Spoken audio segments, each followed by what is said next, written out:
bincang santai terkait dengan pengawasan partisipatif pemilihan Bupati Wakil Bupati tahun 2020. Dilanjutkan nanti ada penandatanganan MOU kerjasama antara Bawaslu beserta dari 13 lembaga organisasi kepemudaan, kemasyarakatan, dan juga dari LSM. Harapannya, Bu?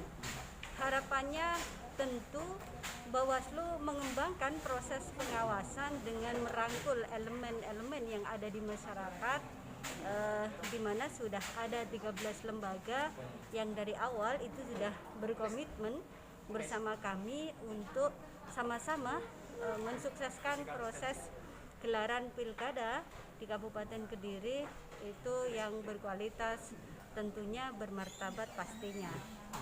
Peran dan wewenangnya seperti apa mereka ini?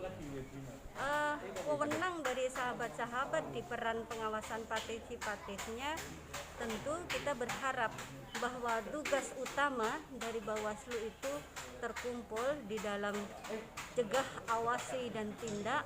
Maka dalam proses setiap tahapan itu kita ingin dari sahabat-sahabat 13 lembaga ini bisa ambil peran, baik itu di dalam proses pengawasannya, di dalam proses pencegahannya dengan mensosialisasikan bagaimana undang-undang pemilihan, aturan-aturannya seperti apa yang boleh dilakukan dan tidak boleh dilakukan, manakala dikatakan pelanggaran seperti apa. Nah, itu dalam proses sosialisasi.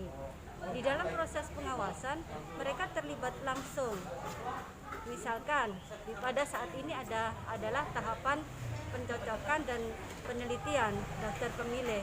Mereka bisa sampling misalnya bersama-sama dengan kami, dengan PKD, turun ke lapangan memastikan bahwa setiap warga yang punya hak pilih itu benar-benar sudah tercoklit.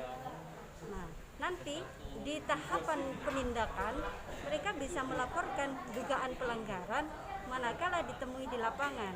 Contoh, hari ini tahapan coklit, ditemui di lapangan ada beberapa rumah yang di situ tidak dicoklit langsung oleh petugas PPDP seharusnya.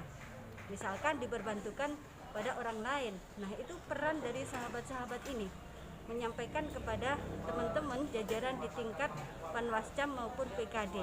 Ada berapa temuan, Bu, itu, Bu? Kalau sampai dengan saat ini banyak ya, hampir di setiap kecamatan, di setiap desa itu ada. Hasil dari teman apa sudah tidak lanjut seperti itu?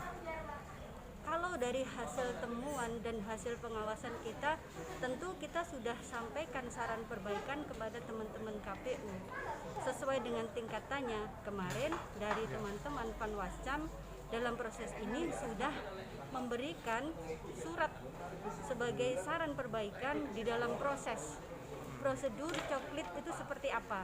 Yang paling temuan fatal kita yang paling fatal untuk saat ini dari hasil rakor kemarin rata-rata masih seputar tentang prosedur yang sangat kecil ya, sehingga meskipun itu harus, misalkan petugas tidak memakai standar COVID, tidak ada kaos tangan, tidak ada masker seperti itu contoh, tidak menempelkan stiker pada tempatnya.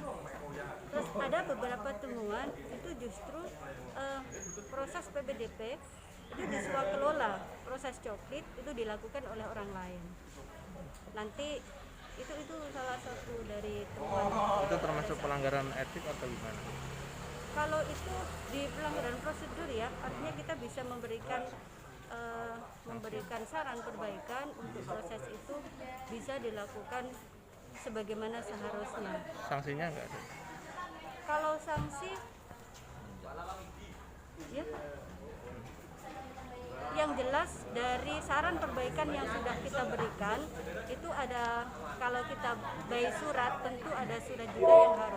Nah, ini harus diperbaiki dan menindaklanjuti apa yang menjadi saran perbaikan kita. Seperti itu.